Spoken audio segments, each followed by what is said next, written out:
एक ऐसी दुनिया है जहाँ लोग पानी की बूंद बूंद को तरस रहे हैं। डेली का काम बिना पानी के करने पर मजबूर हैं। कैसे करेंगे, क्योंकि इन्हें पीने तक का पानी नहीं मिल रहा। लेकिन जैसा हमेशा होता है ना अमीरों के पास, चाहे दुनिया में कैसी भी मुसीबत क्यों ना आए, उन्हें परेशानी नहीं होती। वैसा ही कुछ यहाँ पर भी है। फ्यूचर में हमें एक ऐसा वक्त दिखाया जाता है जब जिंदगी बहुत आसान थी, लेकिन अब सब कुछ बदल चुका है। दुनिया एक सूखी हुई वीरान जमीन में बदल चुकी है। बरसों से बारिश नहीं हुई। लोग प्यास और भूख से लड़ते हुए हर दिन जिंदा रहने की कोशिश कर रहे हैं। जमीन अब पूरी तरह रेगिस्तान बन चुकी है। इसी बर्बाद हुई दुनिया में कुछ लोग अब भी इस उम्मीद में हैं कि दुनिया जल्दी ही पहले जैसी हो जाएगी। इसके बाद हमें होम टाउन में रहती हुई एक फैमिली दिखाई जाती है जिसमें आर्नेस्ट नाम का आदमी है, जिसके पास गाँव में बहुत ज्यादा जमीन है। लेकिन आर्नेस्ट की जमीन पिछले कई सालों से पानी न होने की वजह से बंजर हो चुकी है। आर्नेस्ट के पास इतने पैसे भी नहीं कि वह महंगे दामों पर पानी खरीद कर अपनी जमीन उगा सके। इसीलिए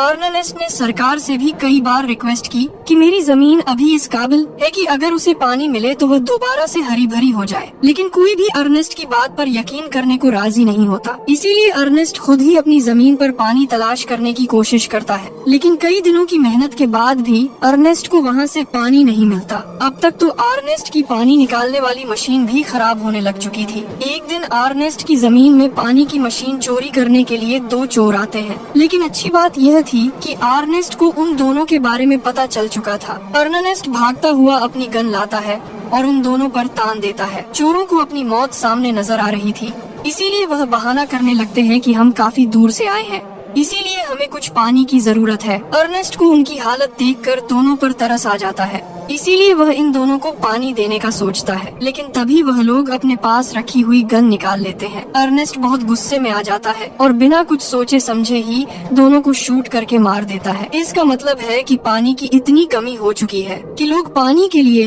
एक दूसरे को मारने पर आ चुके हैं। अगले दिन अर्नेस्ट अपने बेटे जीरो के साथ वाटर सप्लाई वाली जगह पर जाता है, जहाँ इसकी मुलाकात मैक्स नाम के आदमी से होती है। ये लोग प्राइवेट कंपनियों के साथ मिलकर बड़ी बड़ी मशीनें लगाते हैं और पानी निकालकर शहर के अमीर लोगों को महंगे दामों पर बेचते थे। अर्नेस्ट इनको बताता है कि यहाँ से कुछ दूरी पर मेरा खेत है। आपकी मशीनन्स की वजह से जो थोड़ा बहुत पानी हमें मिलता था, अब वह आना भी बंद हो गया है। इसीलिए आप लोग अपनी मशीनन्स को यहाँ से कहीं और ले जाओ। लेकिन मैक्स अर्नेस्ट को बुरा भला कहता है और उसकी बात मानने से साफ साफ इनकार कर देता है। अर्नेस्ट भी अब चुपचाप कुछ पानी लेकर वापस घर की तरफ निकल आता है। अर्नेस्ट के पास इतना खाना पानी नहीं था कि वह अपने गधे को भी पेट भरकर खाना दे। इसीलिए अर्नेस्ट के गधे की हालत भी खराब हो चुकी थी। वह बहुत ज्यादा कमजोर हो चुका था। रास्ते में आते हुए गधे का पांव एक पत्थर से स्लिप होता है और वह नीचे जा गिरता है। इसीलिए उसके अगले दोनों पांव टूट जाते हैं। बेचारा गधा पहले ही भूखा प्यासा परेशान था, लेकिन अब वह चलने के काबिल भी नहीं रहा। वह बहुत ज्यादा दर्द में था। अब अर्नेस्ट अपने गधे को दर्द से आजाद करने के लिए ना चाहते हुए भी उसे मार देता है। इसके बाद यह दोनों घर वापस आ जाते हैं, जहां हम अर्नेस्ट की बेटी मैरी को देखते हैं, जो मिट्टी की मदद से बर्तन साफ कर रही थी। अब इन लोगों के पास सामान इधर उधर ले जाने के लिए गधा नहीं था, इसीलिए अर्नेस्ट अपने बेटे के साथ रोबोटिक फॉर्म में जाता है, जहां ऐसे रोबोट्स तैयार किए जाते हैं जो लोगों के लिए एनिमल्स की तरह काम करते हैं। आज इस कंपनी ने पहली बार एक रोबोट तैयार किया था जो ह्यूमन नीड्स के हिसाब से बनाया गया था। सभी लोग यहाँ इकट्ठे हो जाते हैं, इसीलिए इस रोबोट की बोली लगना शुरू हो चुकी थी। यहाँ फ्लेम नाम का आदमी किसी तरह भी इस रोबोट को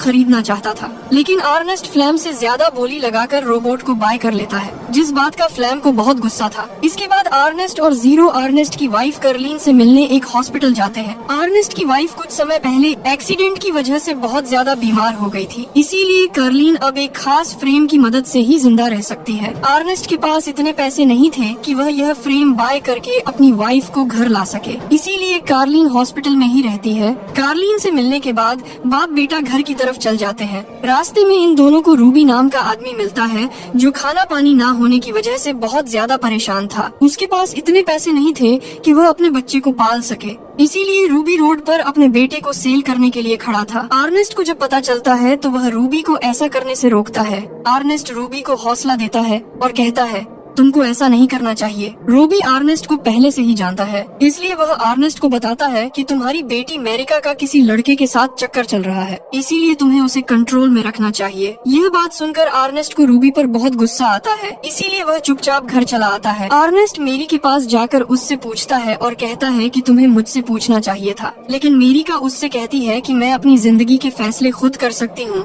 तुम्हें मेरी जिंदगी में इंटरफियर करने की कोई जरूरत नहीं है। अर्नेस्ट अपनी बेटी का ऐसा बिहेवियर देखकर अंदर से टूट जाता है और गुस्से में आकर मेरिका को कमरे में लॉक कर देता है। अगले दिन अर्नेस्ट को पता चलता है कि उसका रोबोटिक गधा चोरी हो चुका है। अर्नेस्ट का पूरा शक फ्लेम पर ही जाता है, क्योंकि फ्लेम ही रोबोटिक गधा खरीदना चाहता था। अर्नेस्ट अब फ्लेम के पास जाने वाला था, तभी वहाँ वाटर सप्लाई वाले लोग आ जाते, जो आते ही अर्नेस्ट को इतना मारते हैं कि वो बेहोश हो जाता है। थोड़ी देर बाद जब अर्नेस्ट की आंख खुलती है तो वो लोग उसे बताते हैं कि हमने खुद तुम्हें अपने रोबोटिक गधे के साथ यहाँ से पानी चुराते देखा है। अर्नेस्ट उन लोगों को समझाने की कोशिश करता है कि उसने कुछ नहीं किया, लेकिन वो लोग अर्नेस्ट की एक नहीं सुनते। किसी तरह अर्नेस्ट अपनी गन तक पहुँचता है और सबको गन पॉइंट पर ले लेता है। वो लोग डर के पीछे हो जाते हैं, जिससे अर्नेस्ट को यहाँ से भागने का मौका मिलता है। अर्नेस्ट किसी भी हाल में फ्लेम को तलाश करना चाहता है, क्योंकि अब उसे यकीन हो चुका है कि ये काम फ्लेम का ही है। थोड़ी देर बाद जब अर्नेस्ट को फ्लेम मिलता है तो अर्नेस्ट उसे गन पॉइंट पर करके वाटर सप्लाई वालों की तरफ जाने के लिए कहता, क्योंकि अर्नेस्ट अपने आप को बेगुनाह साबित करना चाहता है। अर्नेस्ट बहुत ज्यादा जख्मी था, उसकी हालत बहुत खराब हो चुकी थी,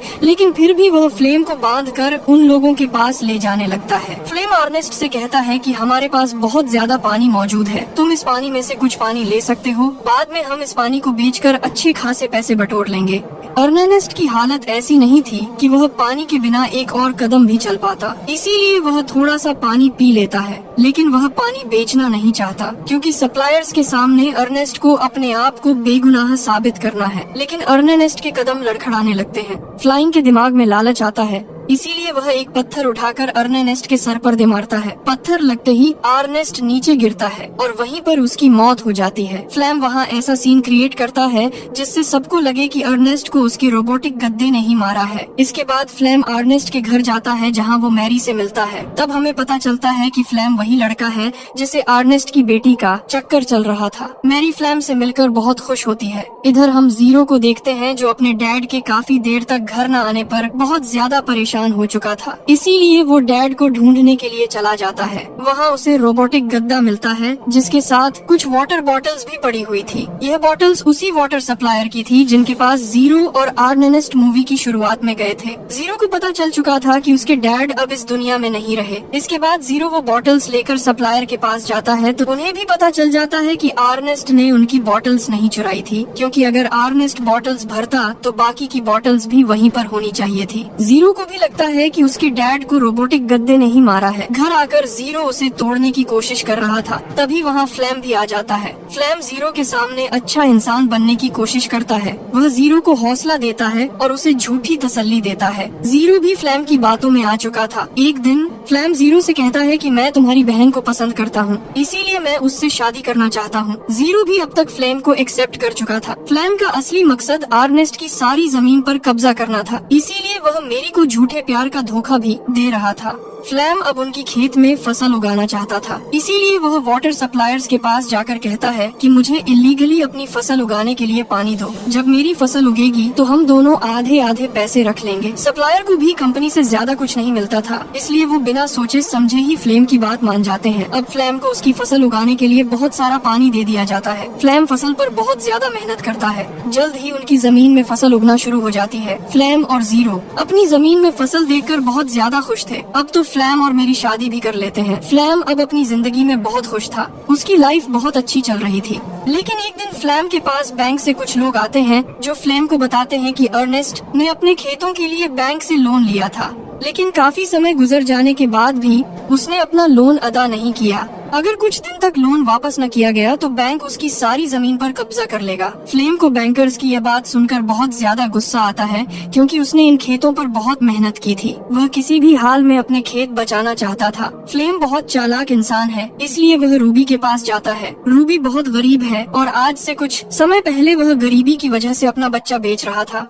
प्लम रूबी के पास जाकर कहता है, मैं तुम्हारी मदद करूंगा, तुम मेरे साथ चलो। रूबी भी बिना अपनी पत्नी को बताए अपने बेटे के साथ फ्लैम के साथ चला जाता है। फ्लैम मौका देखकर चोरी चोरी रूबी के बच्चे को बेच देता है। इसके बदले उसे बहुत सारे पैसे मिलते हैं। जब रूबी को इस बारे में पता चलता है तो वो फ्लेम से लड़ने लगता है, लेकिन जिन लोगों को बच्चा बेचा गया था उनके कानून के मुताबिक जब सौदा हो गया तो उसकी कोई वापसी नहीं होती, इसीलिए वह लोग रूबी को मार देते हैं। साथ ही वह फ्लैम को भी शूट करने की कोशिश करते हैं, क्योंकि उन्हें लग रहा था कि फ्लैम रूबी के कहने पर ही उसका बेटा बेच रहा है। इस गोलीबारी में रोबोट को भी एक गोली लग जाती है। फ्लैम रोबोट को छोड़कर वहाँ से भाग जाता है, क्योंकि वह जीरो को बताएगा कि उसने अर्नेस्ट का रोबोट एक गद्दा बेचकर बैंक का कर्ज अदा कर दिया है। रोबोट में एक फीचर था कि अगर उसका मालिक उसे कहीं छोड़कर चला जाए तो रोबोट की सारी सेटिंग्स रीसेट हो जाती थी। इसी वजह से अब रोबोट धीरे धीरे खुद ही अपने डिफॉल्ट ओनर की तरफ जाने लगता है। ओनर जैसे ही रोबोट को देखता है तो वह अचानक हैरान रह जाता है। रोबोट एक गद्दे के ऊपर नंबर प्लेट की तरह अर्नेस्ट का नाम लिखा हुआ था, इसीलिए ऑनर रेडियो की मदद से अर्नेस्ट से कांटेक्ट करने की कोशिश करता है। इधर हम फ्लेम को देखते हैं जो बहुत खुश है क्योंकि उसने बैंक के लोन को अदा कर दिया है। जीरो जब ऑनर की यह न्यूज सुनता है तो वह बहुत ज्यादा परेशान हो जाता है। खाना खाते हुए जीरो फ्लेम से पूछता है, क्या तुमने सच में रोबोट को बेच दिया है? यह सुनकर फ्लेम को बहुत गुस्सा आ जाता है।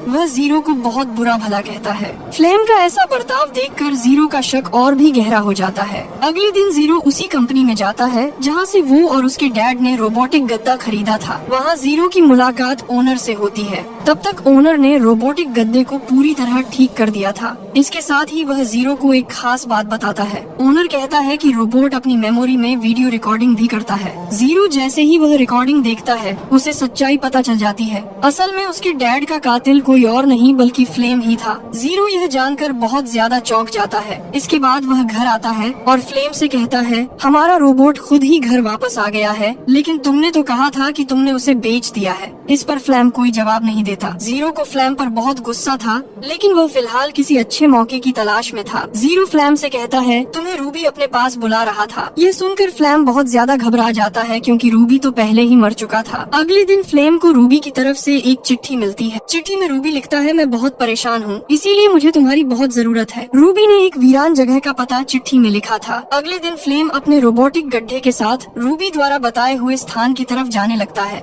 लेकिन तभी ही उसका पैर किसी चीज में अटक जाता है। वह नीचे एक गहरे गड्ढे में गिर जाता है। गड्ढा इतना गहरा था कि फ्लेम की टांग टूट जाती है। तभी वहाँ जीरो आता है। जीरो की आंखों में देखकर फ्लेम समझ जाता है कि जीरो अब सब कुछ जान चुका है। फ्लेम अभी भी जीरो को अपनी बातों में उलझाने की कोशिश करता है, लेकिन सच्चाई अब जीरो के सामने आ चुकी थी। जीरो फ्लेम को मार देता है और रोबोटिक गद्दे के साथ घर वापस आ जाता है, लेकिन वह मेरी को इस बारे में कुछ भी नहीं बताता, क्योंकि अब मेरी फ्लेम के बच्चे की माँ बनने वाली थी। काफी देर तक फ्लेम घर नहीं आया था, इसीलिए मेरी बहुत परेशान हो जाती है। मेरी जीरो से कहती है कि अब हमें अपनी माँ को घर ले आना चाहिए, क्योंकि अब हमारे पास इतने पैसे हैं कि हम अपनी माँ का फ्रेम अफोर्ड कर सकते हैं, क्योंकि अब उनकी फसल बहुत अच्छी हो चुकी थी। और इसी के साथ मूवी यहीं खत्म हो जाती है।